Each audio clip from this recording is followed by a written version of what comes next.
नमस्कार. दीप्स किचन मराठीमध्ये मी दीपाली आपलं मनापासून स्वागत करते. चला तर मग आजच्या आपल्या रेसिपीला सुरुवात करूया. आज मी तुम्हाला वाटाणा बटाट्याची भाजी करून दाखवणार आहे.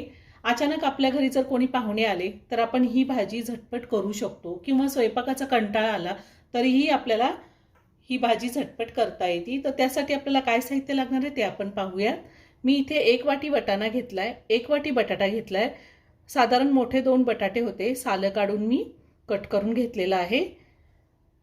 अर्धा चमचा मोहरी, अर्धा चमचा जिरे, अर्धा चमचा हळद, 1 चमचा माझा घरगुती कांदा लसूण मसाला आहे, 1 चमचा बेडगी मिरची पावडर ही कलरसाठी घेतली, 1 चमचा धने पावडर आणि मी 1 चमचा पावभाजी मसाला घेतलेला आहे. तुम्हाला जर नसेल वापरायचा पावभाजी मसाला नाही वापरला तरीही चालेल, पण खूप छान चटपटीत टेस्ट येते भाजीला. आणि अर्धा चमचा गरम मसाला घेतलाय.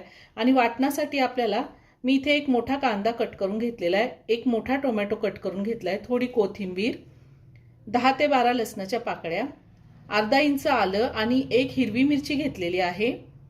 त्याचसोबत मी फोडणीसाठी कसुरी मेथी घेतली आहे, कढीपत्त्याची पानं घेतलीत 9-10 आणि एक तमालपत्र घेतलेलं आहे.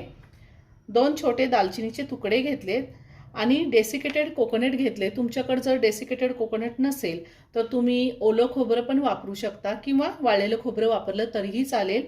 मी हे 3 चमचे घेतलेलं आहे, मोठे 3 चमचे घेतले.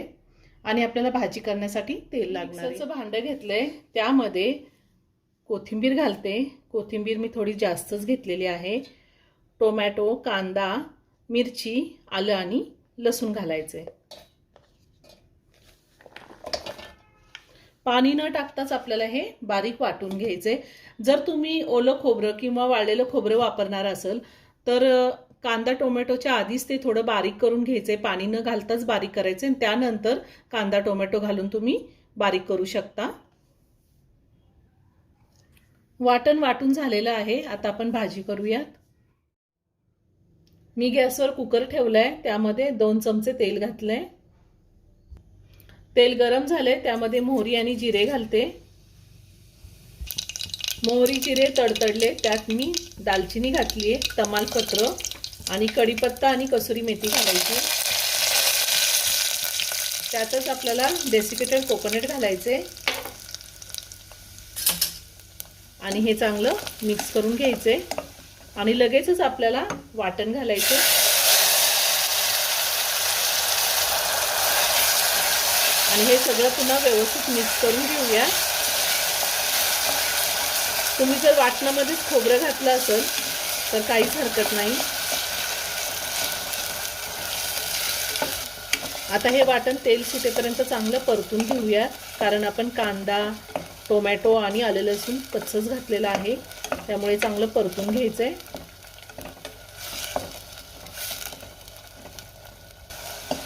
वाटणाला छान तेल सुटले. मी वाटण चांगलं 2 ते 3 मिनिटं परतून घेतलेलं आहे. आता आपल्याला ह्यामध्ये पावडर मसाले घालायचे. हळद, बेडगी मिरची पावडर, कांदा लसूण मसाला, गरम मसाला, धने पावडर आणि पावभाजी मसाला. आता हे सगळं पुन्हा व्यवस्थित मिक्स करून घेणार आहे. मी सगळे पावडर मसाले व्यवस्थित परतून घेतलेले आहे. आता ह्यामध्ये आपल्याला थोडं पाणी घालायचं आहे आणि मसाला थोडासा शिजवून घ्यायचा आहे, म्हणजे आपले पावडर मसाले करपणार नाही, म्हणून मी थोडं पाणी घातलंय. आणि पुन्हा 2 मिनिटं तेल सुटेपर्यंत हा मसाला मी परतून घेणार आहे.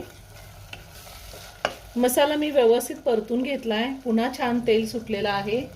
आता ह्यामध्ये आपल्याला वाटाणा घालायचा आहे आणि त्यातच मी बटाटा सुद्धा घालणार आहे. आता बटाटा घालते ह्यात आणि आता पुन्हा हे सगळं व्यवस्थित मिक्स करून घेऊया. मसाल्याचा खूप छान सुगंध येतोय. वाटाणा बटाटा सुद्धा मी साधारण 1 ते 1.5 मिनिटं परतून घेतलेला आहे. आता आपल्याला ह्यामध्ये पाणी घालायचे. मी मिक्सरच्या भांड्यात थोडं पाणी घातलं होतं आणि आपल्याला भाजी किती पातळ किंवा घट्ट हवी आहे त्या अंदाजे आपण पाणी घालू शकतो. मी साधारण 1 ग्लास पाणी घातलेलं आहे. पुन्हा सगळं व्यवस्थित मिक्स करून घेते. आता चवीनुसार मीठ घालूयात. मिक्स करून घेते पुन्हा. मी पुन्हा सगळं व्यवस्थित मिक्स करून घेतलंय. आता कुकरचं झाकण लावून मी कुकरच्या 2 शिट्ट्या घेणार आहे. गॅसची फ्लेम मी मीडियमवर ठेवलेली आहे. कुकरच्या 2 शिट्ट्या झाल्या. कुकरचं प्रेशरही पूर्ण निघून गेलेलं आहे. आता मी झाकण उघडते. आपली भाजी छान झालेली आहे. आता वरतून थोडी कोथिंबीर घालते आणि भाजी एका प्लेटमध्ये काढून घेते. खूप छान झाली. खूप छान सुगंध येतोय भाजीचा.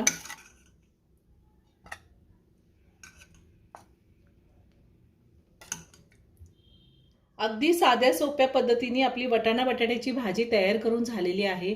खूप छान झाली. ही भाजी आपण चपाती, भाकरी, भात किंवा पुरी सोबतही खाऊ शकतो. तुम्ही एकदा नक्की करून पहा. व्हिडिओ जर आवडला तर व्हिडिओला लाईक आणि शेअर करायला विसरू नका. रेसिपी आवडली असेल तर कमेंट करून नक्की कळवा. पुन्हा भेटूया अशाच एका छानशा साध्या आणि सोप्या रेसिपी बरोबर. धन्यवाद.